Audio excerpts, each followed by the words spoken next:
ॐ भूर्भुवः स्वः तत्सवितुर्वरेण्यं भर्गो देवस्य धीमहि धियो यो नः प्रचोदयात्।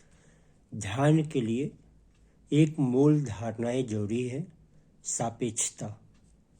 योगियों, मित्रों, स्वास्थ्य की रक्षा करने वाले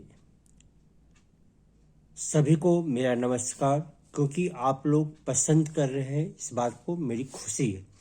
तो समझते हैं सापेक्षता क्या है और जीवन को जीने की कला जब भी आपको जरूरी होगी तो सापेक्षता को समझना होगा। सारा जीवन हमारा जो है सापेक्ष में है, वहीं इसकी उल्टे में निरपेक्षता जो है हमारे जीवन में मुश्किल पैदा कर देती है।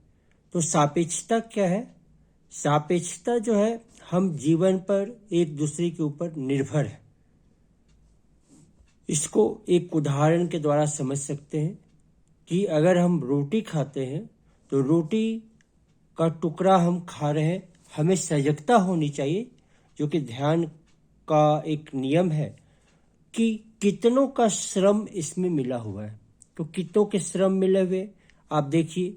किसी ने गेहूं का बीज बोया, किसी ने उसकी रक्षा की, किसी ने उसकी कटाई की। तो किसान की जो श्रम है उसमें मिला हुआ है।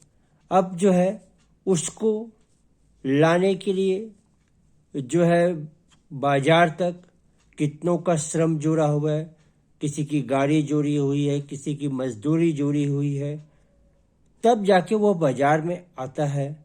बाजार में आने के बाद उसकी फिर जो है तो कोई कारखाने में उसकी जो है पिसाई हो या आप खुद पिसाई करते हो तो उसमें भी धोने का श्रम जुड़ा हुआ है, पिसाई करने का श्रम जुड़ा हुआ है।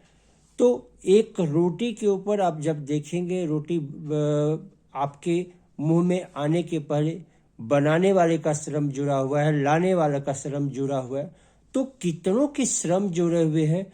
तो हम जो देखते हैं कि सापेक्षता जो है हमारी जिंदगी में जो है समन्वय स्थापित करती है, सह-अस्तित्व स्थापित करती है, किसी व्यक्ति के प्रति विनम्रता स्थापित करती है। और वही निरपेक्षता क्या करती है? हम अगर निरपेक्ष अपने आप को माने तो झूठी अहंकार हमको फील होगी, कलह स्थापित होगा। हमारा दृष्टिकोण जो होगा, निरपेक्ष वाली जो दृष्टिकोण है वो गलत साबित होगी और साथ ही साथ हम अपने अंदर अहंकार का पोषण करते चले जाएंगे। तो अगर आपको सापेक्षता, समन्वय, सह-अस्तित्व किसी व्यक्ति को आप समझने का कोशिश करेंगे तो सापेक्षता के साथ भी समझेंगे और आपको विकास करने होंगे तो इन लोगों के साथ समन्वय बना के चलना होगा। उनके भी जीवन की चिंता आपको करनी होगी, उनके जीवन की भलाई को रखना होगा, तब जाके इस सापेक्षता का बात पूरा हो जाएगा। तो ध्यान की इस सिद्धांत को अगर आप समझ जाए, इस मर्म को समझ जाएंगे तो आपका झूठा अहंकार कम होके विनम्रता आएगा और ध्यान की ऊंचाई को आप प्राप्त कर पाएंगे।